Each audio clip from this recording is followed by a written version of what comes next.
say, be honest, is there anyone, I mean anyone, doing a show that's anything like this show? No, not nobody, not anyone, not never. Although they try, I see another guy shouting and another guy getting loud and another guy flexing. Never did that before.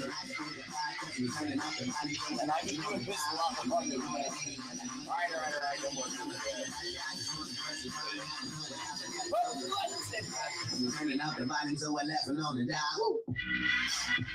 It's that time again for the best damn opening. Woo! It's Facebook Live history. You know it's true because it came out of my face.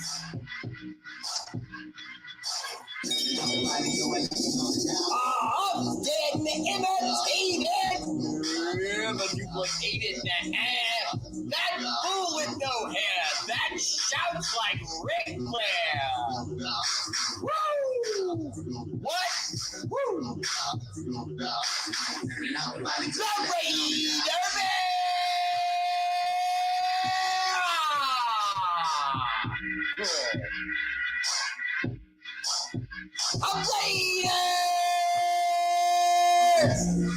And by the way, if my bicep's bigger, why would you want to do that?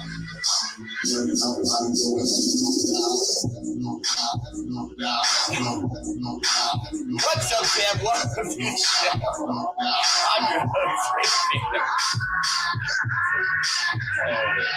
I swear we're going to get started. I see where we are. And that's the end of that. All right. Welcome to R8RBEAR family page. I appreciate you all tuning in, as always. And we have much to discuss. Not really, but we have some stuff to discuss. There's some stuff going on that I wanted to talk to you about with the 53-man and why some things happened that were surprising within the 53-man and so on. The fact that they kept Dylan Laube and stuff like that we will discuss in a moment. But first, tradish! R8RBEAR Live! First comment, woo! MVP tonight goes to that Moji-making two-time champion son of a gun, woo! Mark Vargas! Mark, what's up, champ? Welcome to the show. Always there for R8RBEAR. Appreciate you. Got a little bit more rhythmic drum there that time. Oh, there it is. S.A. Big Dog. What's up, D? Welcome to the show. Always there for R8RBEAR, barking all over the place. My guy, S.A. Big Dog. Ooh, oh, he was sneaky good tonight. Third place with just one comment. Bear. Ramiro! Woo! Cashflow! Castro! Trademark pending. Looking at you, Ramiro's brother. What's up, brother? Welcome to the show. Always there for R8RBEAR. Honorable mention to Mount Rushmore, DPC. Oh, I got the good one too. The Tactical Axe. David Pell Kalima. And for those of you who haven't seen one of these, I can't recommend it enough because if you guys, some of you have seen it, but you may not know. See, these Allen wrench pieces, they pop you right out. You can take the blade out and it changes the blade. And so you can have a hammerhead. You can have the blade on both sides. You can have the pickaxe on both sides. There's some really cool stuff out there right now. And I just saw some new stuff released. What was the name of that? I can't say that name. I can't say that name. If I say the name, they'll all just laugh at me. So I'll just put it here so you guys can read it.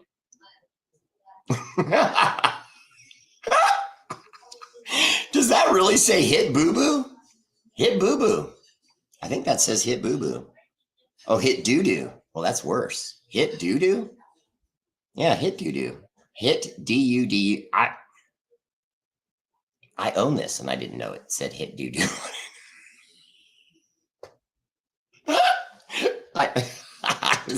You learn something new every day about your own things that you've owned for a couple of years, apparently. Moving on, Facebook.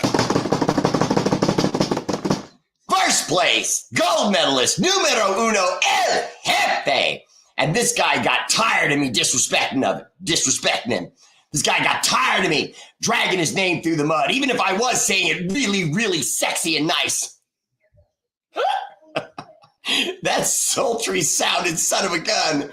Lucky Pace! What's up, LP? Welcome to the show. Always there for Raider Bear. Hey, I always knew you had a gold in you. I knew you had it in you, brother.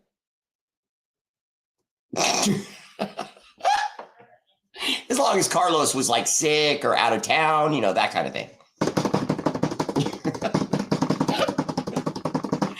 Second place. I got to come out to Texas again. We got to hook up in Texas again. That was fun.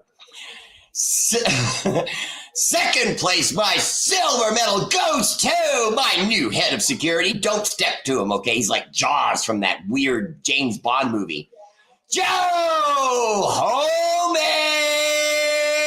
Holman! Come on, that was a weird movie. I mean, Jaws was cool, but I mean, a guy with metal teeth, that just because he has metal teeth, he can bite through anything. You know, come on.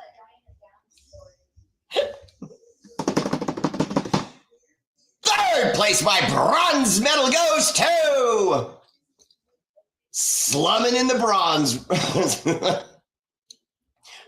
I can't stop laughing.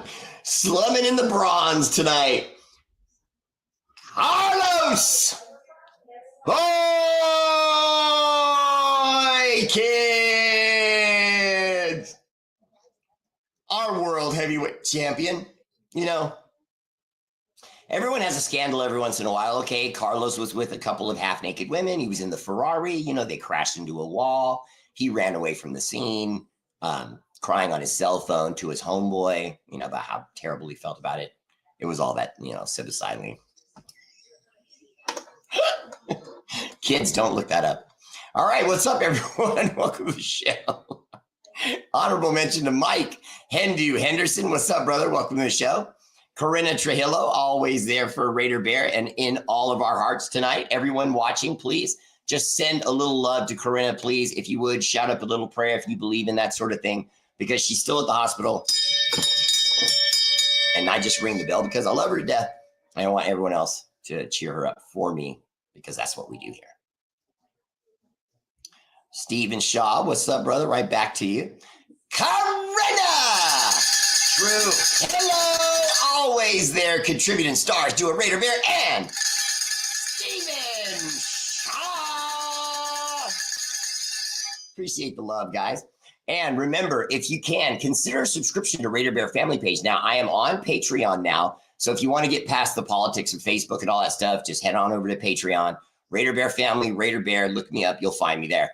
Also, consider a subscription to YouTube and Facebook, please. I would consider it a favor. I don't know that I can pay you back, but I appreciate it. Rodney Fuller, what's up, brother? Welcome to the show. Let me see what Rodney Fuller had to say tonight. What's up, Rod? Hands down, the best opening in Facebook Live history.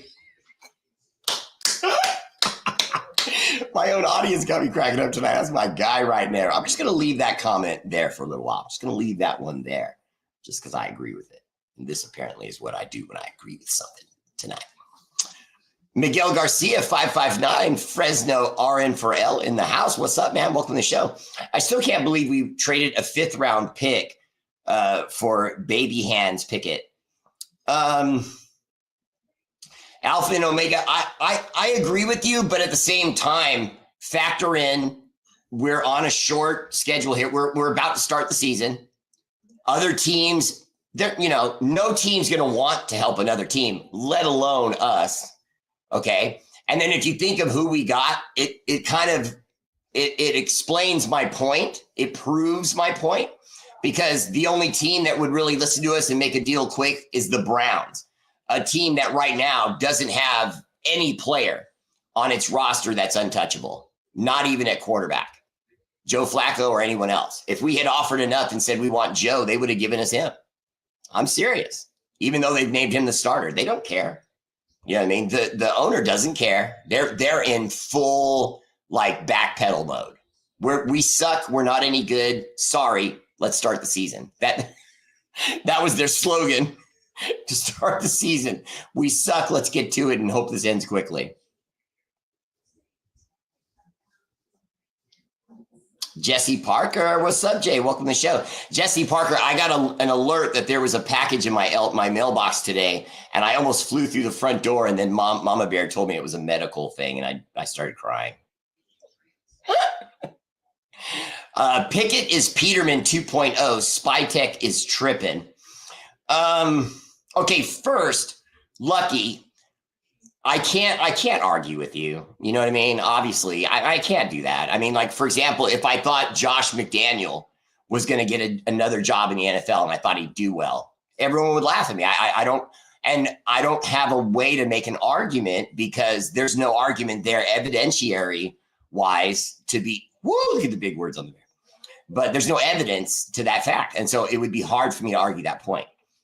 But I do want to argue, though, that Pickett, in my opinion, is not Peterman. If we had to compare the two, Pickett, I think, is better than Peterman. All right, so I'm splitting Peterman's. But in one serious note, we all saw what Pickett was in school. He was a gunslinger. He reminded people of Brett Favre. He threw the ball hard. He had a lot of wins, and a lot of them in exciting ways, where he was coming from behind, driving the team down the field and making plays. Now, we also saw Johnny Manziel do that.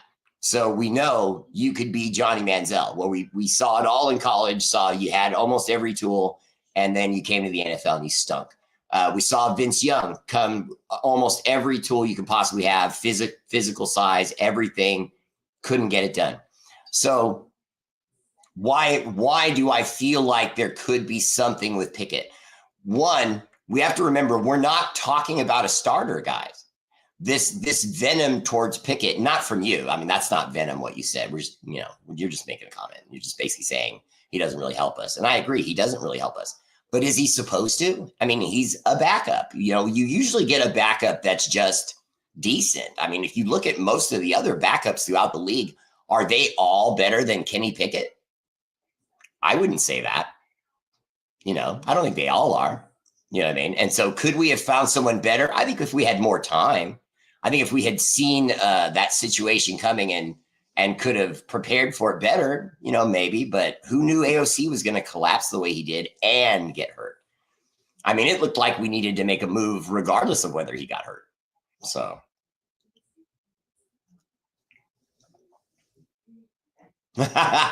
What's up there, Mr. Putting Foots in the AFC West? Speak to it, Nathaniel. Meyer's trying to be a diva now like Adams. He has no leverage at all and needs to just play football. He's not even a true one. Alpha and Omega, not only is he not a true one, he's not even athletic enough to really be argued as a true one. He's only a one on our team because we didn't have a one. So he just sort of fell into the role. Now he wants a pay bump, and I can understand that. I can't get on board with fans that get mad at him, call him a prima donna and all these things. I can't, guys, because he's still a man. We have to remember that. This is the sport that we love. It's in our hearts. The Raiders. He's not the Raiders. He's on their team. He works there right now. Do you see what I mean? So he's just trying to get the best deal he can for himself. Now, on top of that, you normally would never let a guy like that's your number one right now. Whether he is one or not, he was our number one. Okay, last year before that, he was pretty much the most reliable guy we had at the wide receiver one. Okay, or wide receiver period, because the guy never drops the ball. He literally never drops the ball. Look at his stats. You'll see what I mean. But anyway, long story short, he fell into the hurricane that Khalil Mack fell into when John Gruden joined the team. It doesn't matter if you deserve the money. It doesn't matter if I can give it to you. I can't give it to you because I can't build the roster in my image and do the things that I feel are important if I have to worry about your salary. And by the way, you're not even my guy. Do you see what I mean? So I could very well see this as a situation where we're going to play Jacoby Meyer this season. We will trade him this season if we get a fair offer for him. And if it gets late and we don't, we'll just probably take whatever we're offered, because you can't let the guy just end the season and leave. That he is an asset. So although it doesn't hurt if he necessarily leaves, because the season will be over, we can spend the whole time now going after the free agents, UDFAs, make trades, and of course the draft.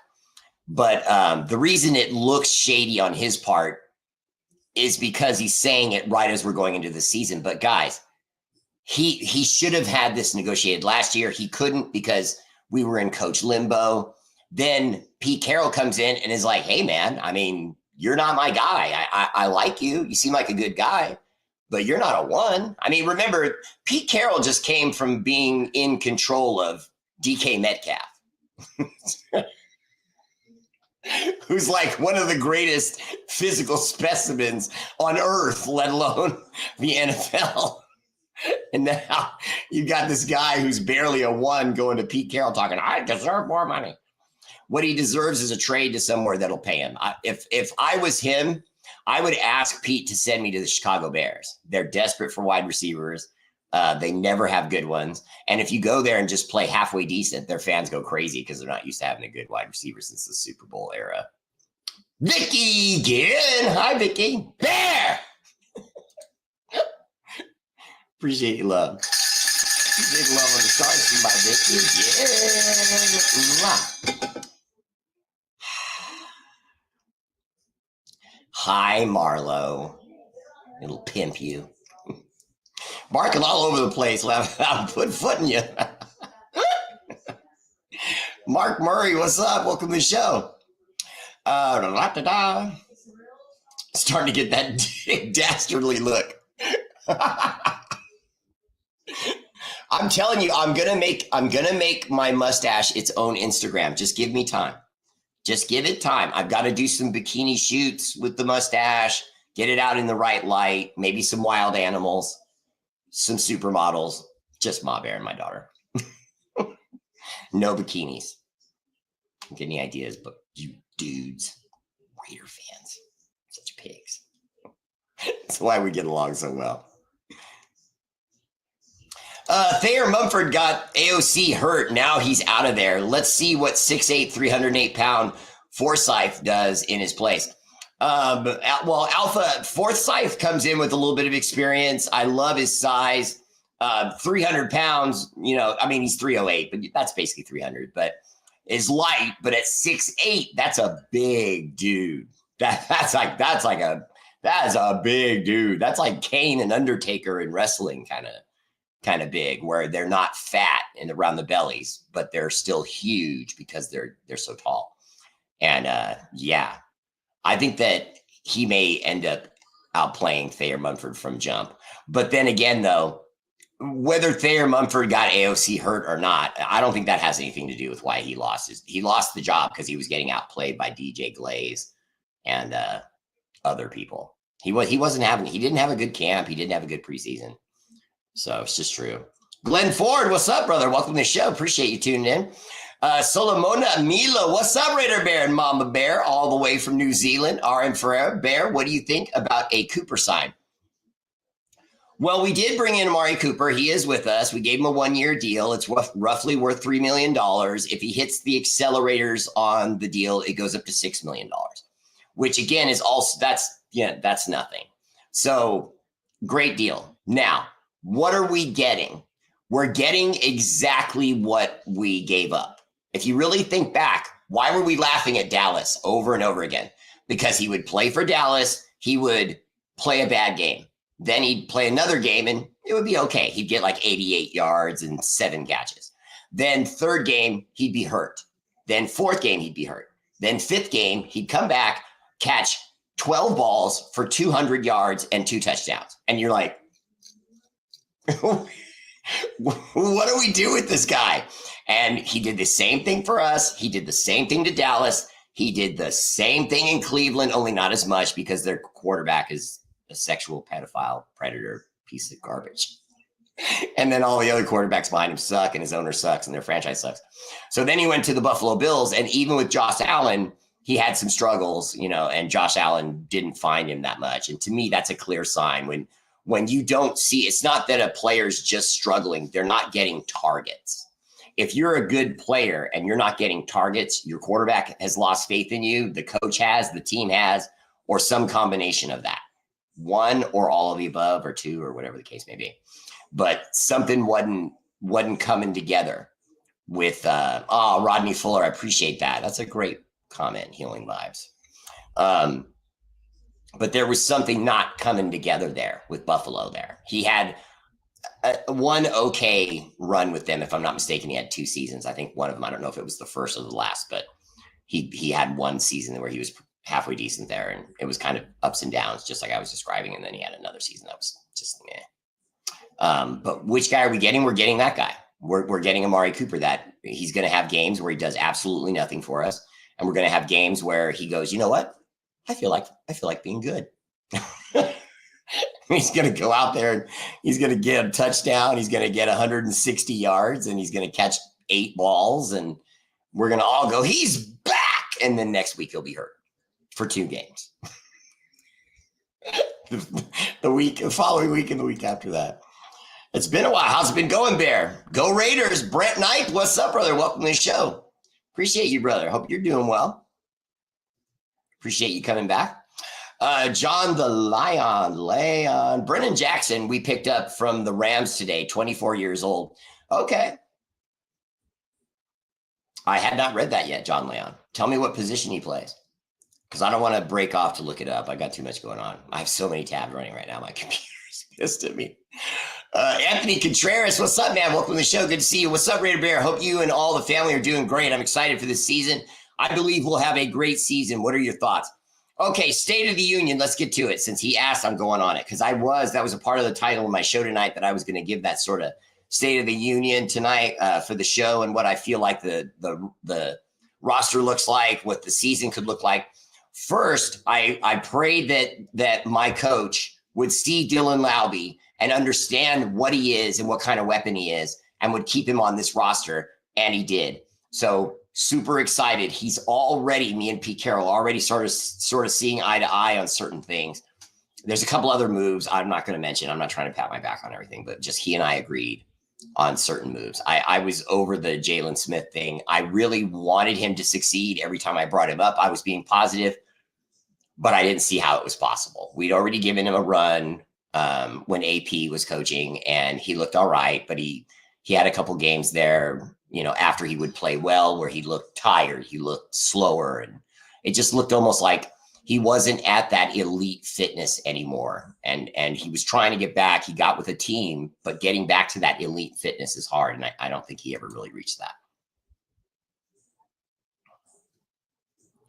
Raiders!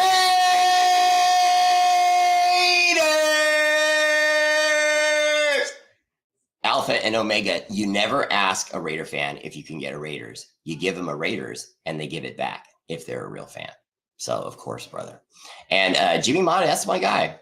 Yeah, I haven't had Jimmy Mata in a long time, but yeah, he's a good interview. I would have given up on Jay Myers for Henson Hooker. King Eddie Willis, always good to see you, brother. You always bring the great comments. Welcome to the show. Appreciate you. And I can't argue, you know what I mean? I don't want this to become the hate on Myers train because like suddenly he asked for a release and now we should all hate him. I don't feel like that. I'm just being honest. He's always been what he's always been, a number 2 receiver getting to play number 1 because he's a Raider. Wait, here we go. Hey Bear, do you think we'll sign any corners before next week? I'm just going to give a simple answer. if we don't get with Dallas and we don't try to bring in Micah Parsons, then we'll probably look for a corner from someone. But I think right now they're just looking at a little bit more, even like just low, like super low rent safety help, super low rent linebacker help.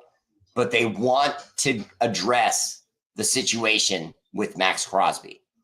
And again, I give all the praise to Pete Carroll, Spy Tech. Tom gets nothing. You're just a minority owner that shows up around and hangs around too much. I don't see any of our other minority owners putting on Raider clothes and coming down sidelines with sunglasses on and smiling at everyone. You had your run. Take your rings, even the ones you stole, and go sit down. Sign checks and shut up. And if you do something great for the team, don't tell us. Let us find out on our own so that we can start to at least try to honor you and try to accept you as one of us instead of a Ken doll who got dumped by his horse-faced wife. Put foot to him. I swear I'm not in a bad mood. I'm not. I'm in a great mood. I had a good day. My wife looks gorgeous. My daughter had a great day. My dogs are spunky and running all over the house. I got my naval bell working almost. The only reason it's almost is because there's some human error going on with using it. Wait a minute. No. Armando Medrano, what's up, man? Welcome to the show. We could have easily had Jameis Winston, Teddy Two Gloves at drafted Shador in the 4th round. All better than AOC. Now we're forced to settle on Pickett. Can't argue with that, Lucky. I can't argue with that. Pinky out. Kenny, wait. Kenny gets the naval. No. Kenny gets the naval bell because I'd have to take a trip on a boat if I'm going to go see him. I don't like flying planes. I fly on planes. I'm not afraid of them. I just don't like it. I don't like putting my hands in other people's, you know what I mean? At least if a ship's sinking, at least I might be able to swim. You know what I mean? Get on a lifeboat, have on a life preserver, all the above, something. You know what I mean? You're on a plane and it's going down. That's game. You know what I mean? 98% of the time, that's game. Unless you're with that guy that belly flopped a plane in New York and saved everybody. Then maybe. Supposedly, the trade partner we had for Myers wanted us to pay half his contract. Tana, we're not going to get any help from anybody. I mean, I know you know this already. I'm just sort of saying it for you and the audience, but we're not going to get help from anyone. That's why when Lucky's saying to me what he's saying about the quarterback situation, I mean, hindsight's 2020, but I just don't think that anybody's going to work with us, you know, seeing our circumstances and be like, hey, let's help out the Raiders.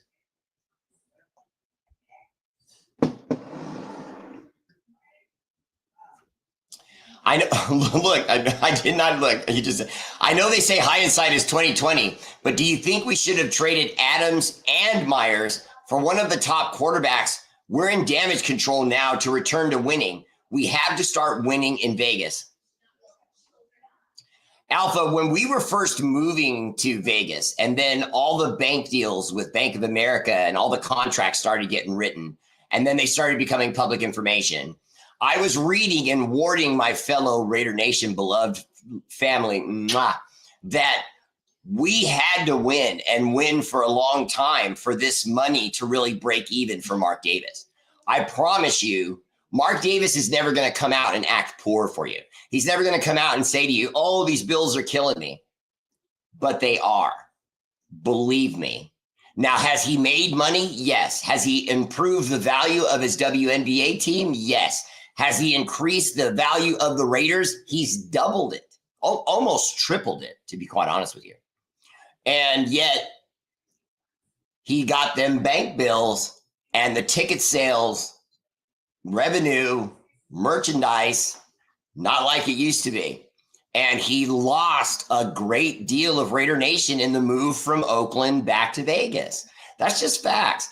And we're not going to get into the battle about whether they should have done that or not. Okay, that has nothing to do with this. If you're from Oakland or you love the Raiders in Oakland and you refuse to follow them in Vegas, cool. I don't even hate Raider fans that say they've quit the Raiders.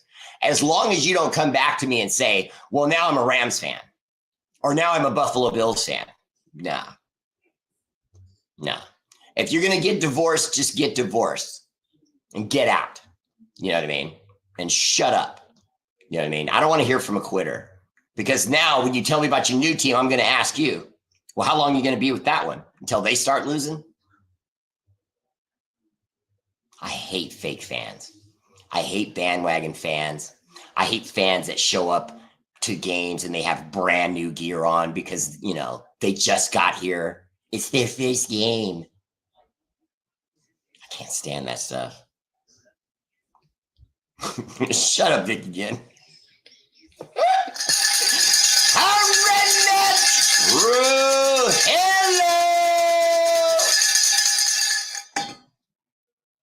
Why is AOC still on the team? And do we keep that other guy we had during person question that played good? Okay, no, Bill Cox, I do not believe we still have that guy on the roster. Second, why do we keep him on the roster? Because he could still be back mid-year, and he is a draft pick. He's not an undrafted free agent. Now, had he been an undrafted free agent, he would already be on a bus to Oka Scotia. One way. But because Nova Scotia, excuse me, but because he's a draft pick and he has value still, you can't do that. You gotta ration every penny. Peggy here. What's up, Tim? Kenny Pickett might not be a starter, but if he has to come into a game, he's not going to be as bad as you think. Remember this: the Pittsburgh Panthers. Oh, wait a minute. The Pittsburgh Steelers, Panthers, and the Pittsburgh Steelers. I don't know what you meant to write there, but it kind of went backwards there. It says the Pittsburgh Panthers and the Pittsburgh Steelers playing the same stadium, so they saw something in him or knew more about him than other teams. To bring out my Italian side, Matt Canada was an idiot. An idiota. Idiota. And you're Italian, Peggy? Oh, my goodness. My wife happens to be Italian. Yeah, good job, Tim. Okay, now, thank you for that, Peggy. I appreciate that because I know you got to see, Pickett in practice firsthand. You got to see him come in for your team and so on. So I appreciate that feedback because, to be quite honest with you, although I'm not excited about the Kenny Pickett pick up, you know what I mean? I get it. I'm just not ready to trash it. You know what I mean? I understand the business of it. It's hard. Why is AOC still on the team? Did we keep another quarterback? Okay. No, we let go of Cam Miller. Cam Miller is off the roster. Now, for people who are going, dun, dun, dun, Cam Miller's no longer on the roster? Well, there is a like that shock face. There is a chance. Don't anyone make a meme out of that. I have never been memed. I choose never to be memed. Don't do that. I do think they're hoping he clears waivers. I don't think he will, but I think there's a chance he will. But I think that some people will have seen what he did in that preseason game, even if it was one throw. There's always some offensive coordinator or quarterbacks coach who's going to nudge his general manager and say, did you see Cam Miller got released from the Raiders? I could work with that guy. And then, they'll bring him in to be a third or a fourth string developmental guy, and he'll win the job potentially as the third or second, or third or fourth, second string quarterback, whatever the case may be, wherever he happens to land. He could probably go right now and become the starter in Cleveland. Putt, and you Browns, yeah. No wonder you don't have a logo on the side of your helmet, because the only thing that's brown that would be fitting for your organization would be poop. I know you all knew where I was going there, but I still wanted to say poop. Can't hurt to get Renfro back now since we got Cooper.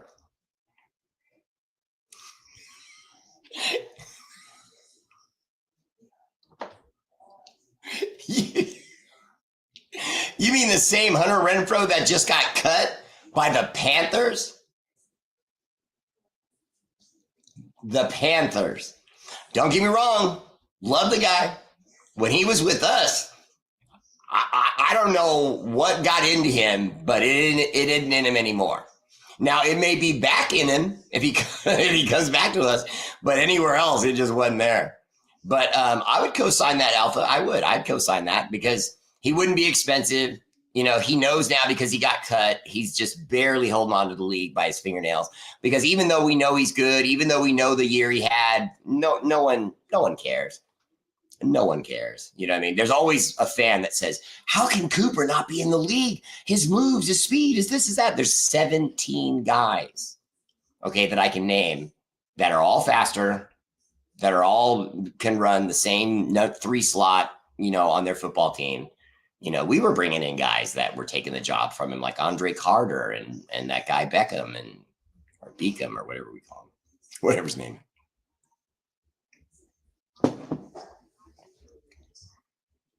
So sometimes they be yelling "Coop," and other times it's "Boo."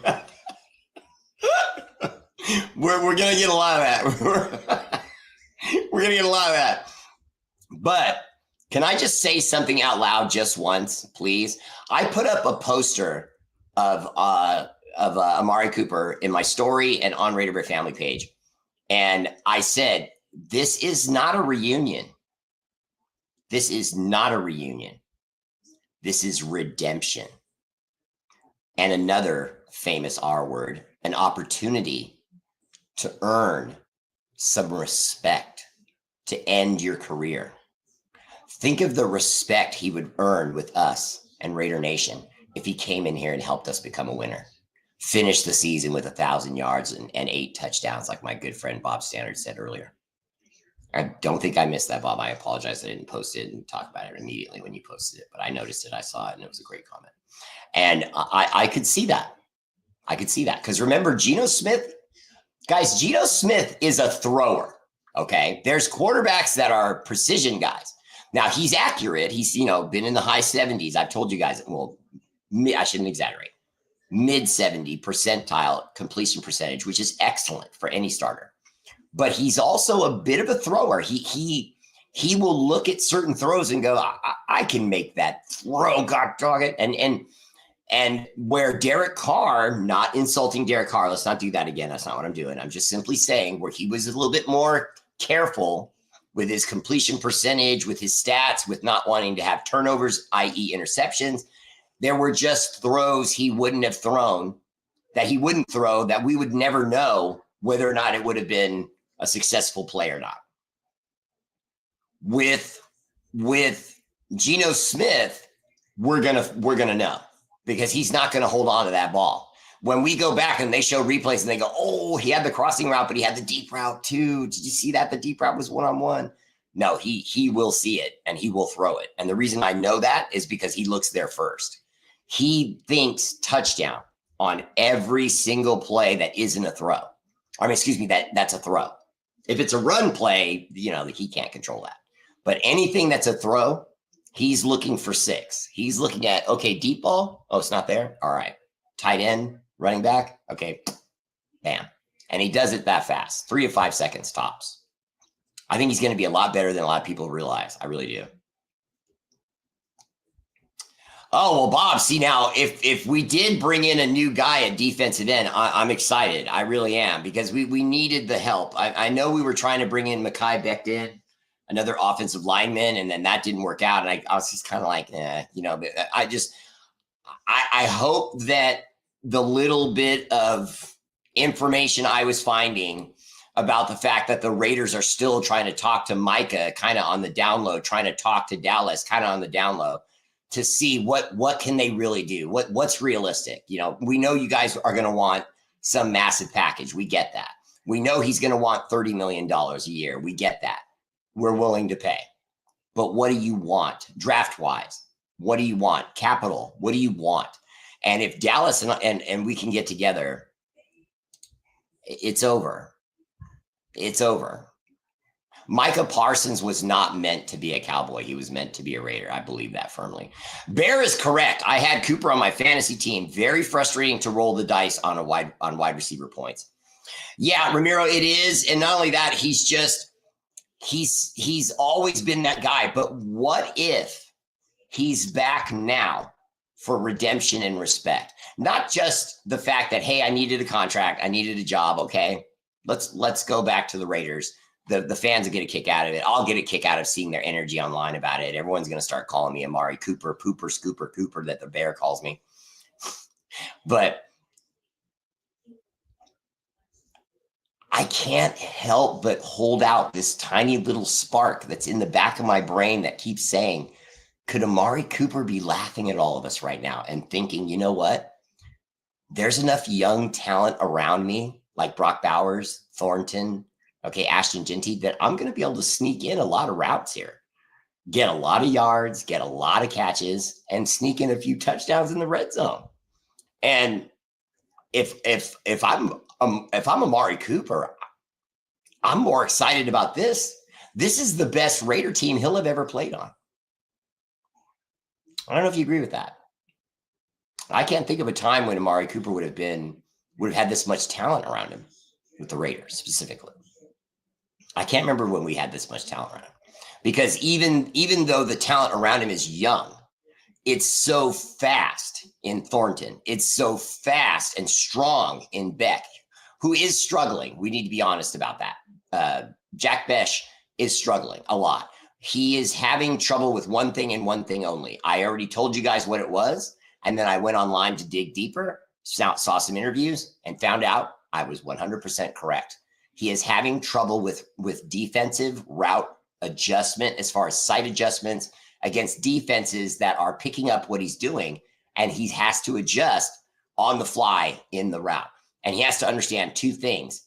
One, is he correct? Should he make that adjustment? Or are they faking him out? And if he adjusts his route, he's hurting his quarterback. Or is he making the correct decision, seeing the sight adjustment that's required and turning a 7 route into an in route? You see what I mean? A 7 meaning obviously the shape of a 7 running toward the out of bounds or coming inbounds to the middle of the field, or a crossing route, whatever it may be, soft post. But whatever that is, he has to make that recognition. And to be quite honest with you, what's amazing, and I mean literally amazing about Brock Bowers, is that he does that like a Terminator. Remember in the Terminator where you would see the Terminator's eyes and it was assessing information like at the speed of light? That's what Brock Bowers does. The moment the ball snapped, he knows what defense they're in. He knows how they're trying to cover him. And if they try to adjust that, he's athletic enough to go, okay, you're going to try to gap me inside. Okay, well, bye. You know what I mean? And he's so wide open, the quarterback sees him and hits him. And remember, guys, he did that and broke all those rookie records with us having the Browns level situation at quarterback. Now with a guy who's accurate, who's proven, who's a veteran, who has rewritten his career in a comeback story, and now at the end lands with the team that loves to give the end story to great athletes and great coaches who have landed here, are going to take this. And I think we're going to see something impressive this year, but we have to accept that there's a possibility the tires could get popped. They really could. The distraction of Meyer is a real thing. Even if the team doesn't care, because I doubt they do. I doubt the players do, but they're just going to hear it endlessly. And that's never good for focus. Frank Raider Valou said, spend the money and get Max his help. 1000% agree. I don't care what it takes. I don't care if we have to give up 3 first-round picks 3 years in a row. Did I just say that? Listen to me carefully. I don't care if we have to give 3 first-round picks for the next 3 years. If that was what Dallas was asking for, you can have it. First, Micah Parsons has never had a season with less than 10 sacks. You think that could help Max a little bit? Yeah, it could help him a lot. In fact, it could cause Max's numbers to skyrocket by 5 or 6 more sacks than what may be expected in a common season for him, just because of what Micah's doing on the other side. And it's like, holy crap, how do we stop this? And you would have to put so much coaching energy and so much player mental energy into stopping those 2 men that who we have at defensive back, they would look like Deion Sanders. Every ball would be in the air early. Every ball would be a 50-50 ball because quarterbacks would be like,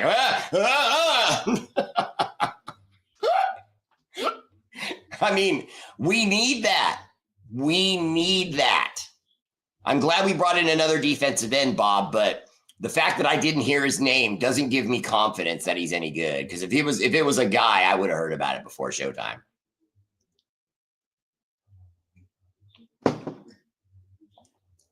Oh, hey, you comment like that, I'm always posting that, brother.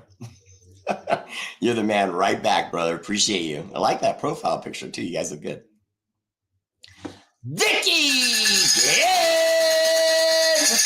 Appreciate the love on the stars. Hey guys, remember, stars contributed to the show go directly to charities all over the world that we work with, including the Kind Fund, Kids in Need of Desk. We're also working with an Arizona foundation for single moms and homeless moms. We're also working with a group of different wild animals, 4 to my knowledge right now: elephant, lion, owl. We got another owl. Why have I never gotten a bear? What? I got to talk to Linda. Why aren't we sponsoring a bear? Did I say tiger? Tiger, owl. Well, I know there's 4. I just can't remember all of them. Vicky! Yeah! And Vicky also reminds you, if you care, you share a R8RBEAR. I really appreciate it. Amen to you, Brent Knipe. I appreciate the love. Brent Knipe. I got to decide how I want to say your last name. You have to let me know if I'm saying it right. Is it Knipe, like with the K silent? I sure would like to get Parsons, but do you think the Cowboys will put a franchise tag on him and force him to stay? Well, yeah, but then again, if they don't, who better to get him to than the Raiders? You know, we know that Jones was literally a student of Al Davis, considered him a close friend, and he's always thought fondly of the Raiders. Jerry Jones says that himself. So if we're reaching out to him and talking, I see this as a possibility, especially when you consider that Parsons flat out said, I want to trade, just like Myers did. This isn't one of those things where it's just disgruntled employee wants more money. He's saying, I wanted more money, I got disrespected, and now I want out of here. You know what I mean? And I have to also throw this in here too. Could it be possibly that Micah don't want to play there anymore? I mean, couldn't that be a possibility? I mean, he's already making a ton of money. He's rich. He's already shown the NFL that he's a stat machine in one of the most important categories, period, sacks. And he's still crazy young, and he has no major injuries. I'm sorry. I'm throwing whatever Dallas wants. Whatever they want. He's that good. Amen. Right back to you, Anthony. Much love. Steven Shaw!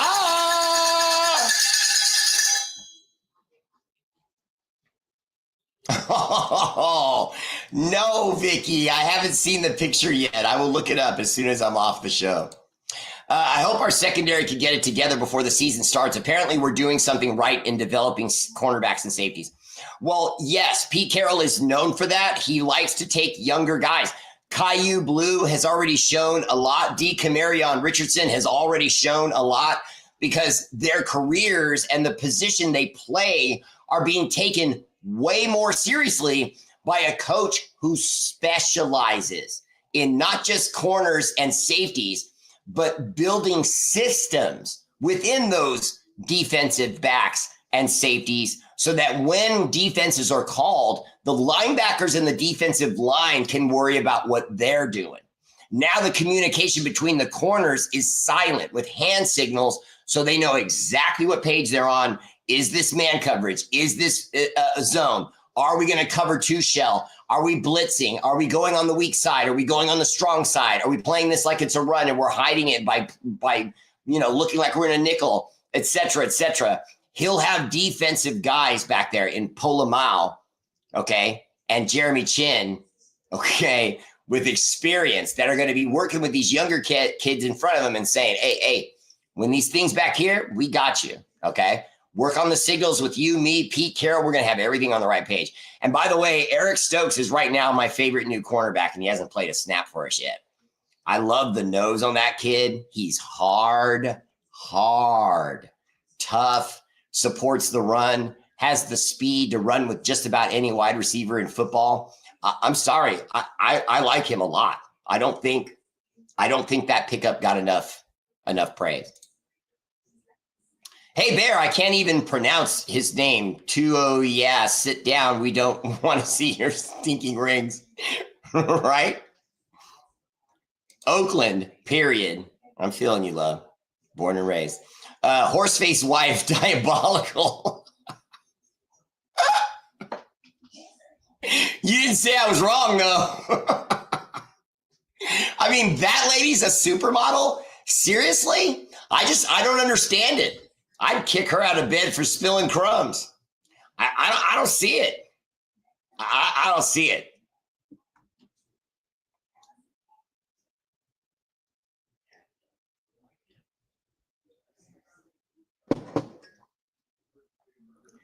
No, Tim, the God's honest truth is that the politics of running a city in Oakland collapsed a long time ago.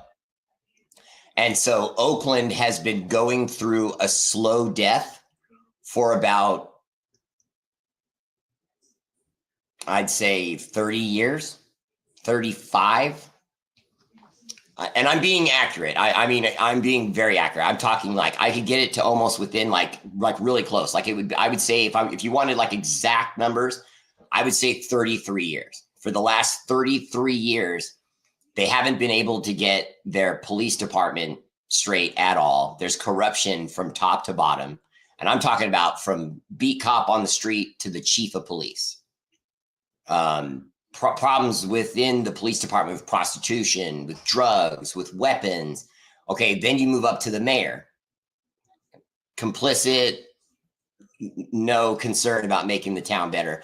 Oakland died a very long time ago. It's just no one ever put Oakland in the casket. You know what I mean? And I hate saying that. I make that very clear because, and for those of you who missed it, I was born in Oakland. I have family in Oakland to this day. And it hurts. It really does. It hurts because it isn't just the Raiders. The identity of Oakland is dying. The Raiders left, the Warriors left, the A's left. I mean, that's about as rock bottom as a place can get. Bear, how do we take back our home field? Well, Bill, there's only one way and one way only to take back home field. You have to start winning. Winning is everything. Winning is the deodorant that covers that stank. Even if the stink is still there, winning is everything. So we have to win. But after we win, that's only step one. Step two is not raising the ticket prices any further. And if they do, it needs to be so small that we like lead the league in the smallest percentage of raised ticket prices as a result of the winning. Short of a Super Bowl. If you win a Super Bowl, you get, you know how it is. I mean, I don't want to say that out loud because it sucks. So I'm going to say it, but we as fans can get priced out of games. I've been priced out of games. I won't lie to you. There was a time when I would go to 6 or 7 games a year when they were in Oakland. Even when they were in LA, I went to 2 or 3. But I haven't even been able to get out to Vegas for one. And obviously it doesn't have anything to do with loyalty to the team or whether or not I'm a fan. I didn't let them go because they left Oakland. I don't, I don't care about that because I don't blame them for that. Oakland was what it was. You know what I mean? Now, was it Oakland's fault that the Raiders left? No. So that's where it gets confusing. Whose fault is it? There's no fault. Because how can you blame a city for losing control of its economics and its politics? That's what happened. And then how can you blame the Raiders for being pissed off when they try to work with that same city and they can't? Because the scandal I told you guys about, and if you haven't heard about this, I'm breaking news for you, but before Mark Davis and John Gruden left Oakland, they owed millions and millions in dollars of percentage in parking fees in a contract that they owed to Oakland. So Oakland was owed like $33 million, something like that. Not a massive sum for rich people, but in the NFL especially, but a lot for the poorest owner in the NFL, especially at the time.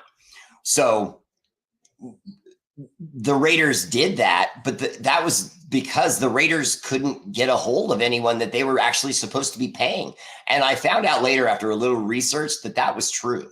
The Raiders were literally trying to reach out and say, hey, we have this money, this percentage for Oakland. Who's in charge of taking this? And someone would say, call this number, call this guy in this department, call this guy. That guy quit last week. That guy was fired. Call this department. And then the Raiders gave up. And they basically said, well, if they want their money, they'll reach out to us. And they never did. They never did. And if you recognize, there's evidence in that truth, because the bill didn't come up that they owed the city until they told the city they were leaving. And then the city went, well, they must owe us some money for something. I mean, what the hell is going on around here? Let's look at the records. And then they found out, someone found out that the Raiders owed them money that they didn't pay and tried to, almost like twist their arm into staying into Oakland because of the huge bill. It was embarrassing.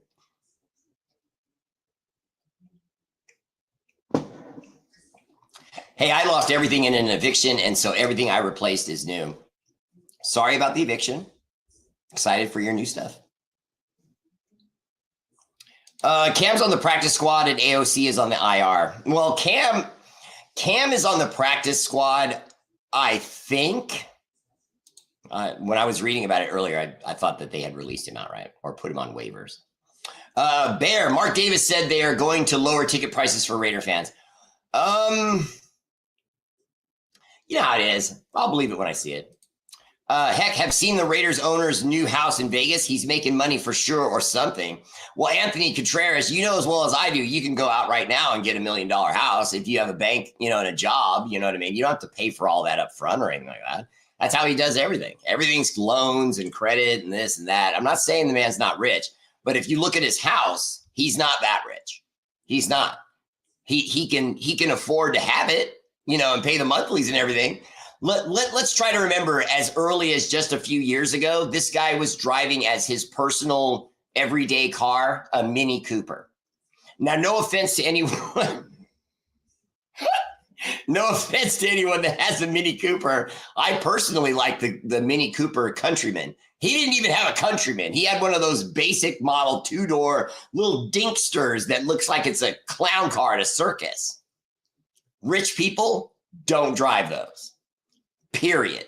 There's nothing you can say to me that would explain to me why Mark Davis would be driving a base model Mini Cooper unless the guy's mostly broke and living on mommy and daddy's money, until he eventually got more control and then he got more money, I'm sure. What's good, my brother Bear? Good to see you, my brother. Hope you guys are doing good out there in AZ, sending prayers to the state, the area from that's flooding and sandal storms. Oh, yeah, no, Kevin, whenever these sandstorms and these monsoons and this stuff happens in Arizona, it happens kind of like on the other end of Arizona. I don't know why. And I didn't anticipate that. I didn't plan for it. I just got lucky. When Mama Bear and I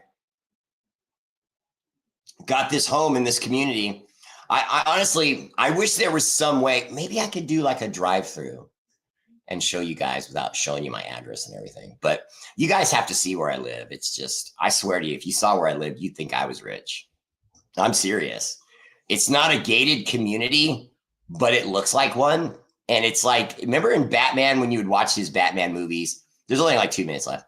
But you remember when you would watch the Batman movies, there was always that small part of the movie where you would see him driving his car super fast down all these dangerous roads where there's no one around. And then all of a sudden he'd be heading right for a mountain or a water fountain or something like that, where it would look like he was going to crash. And that would be the secret door where his car would go in, and then it would open up to this whole other area. That's kind of how it is with where I live. You get off the freeway, you can't even see my neighborhood. And you get off the freeway and it's just desert. And then you go down this road like quite a while. It's I'd say 4 miles from the freeway to my like village, so to speak.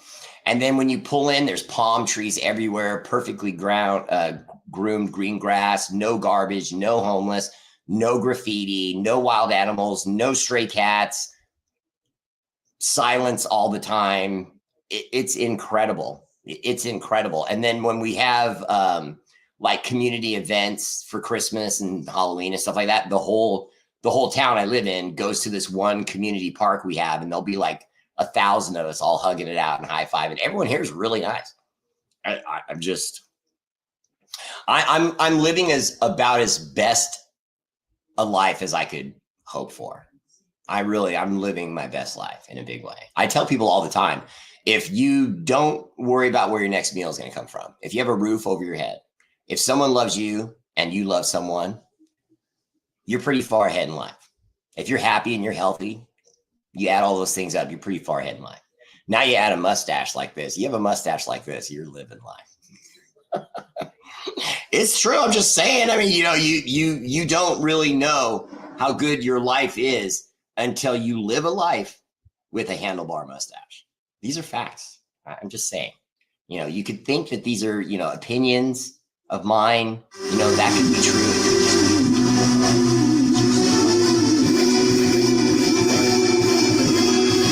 All right, that's my show. Much love. Shout out to our armed forces, Army, Navy, Air Force, Marines, National Guard, Space Force. For all you do, the energy and love of this show is dedicated to your sacrifice. Active and veteran, much love. Remember to subscribe and like. If you're on YouTube, get me out in that algorithm. I gotta capture Mr. Beast.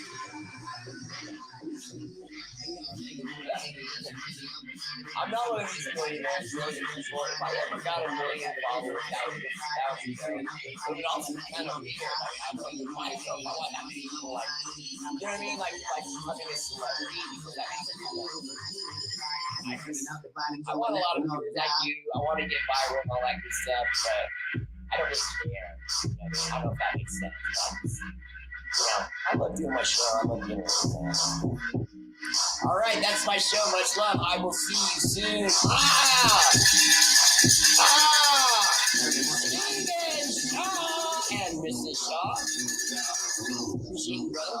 Appreciate you all for tuning in, and I will see you all soon. R8RBEAR.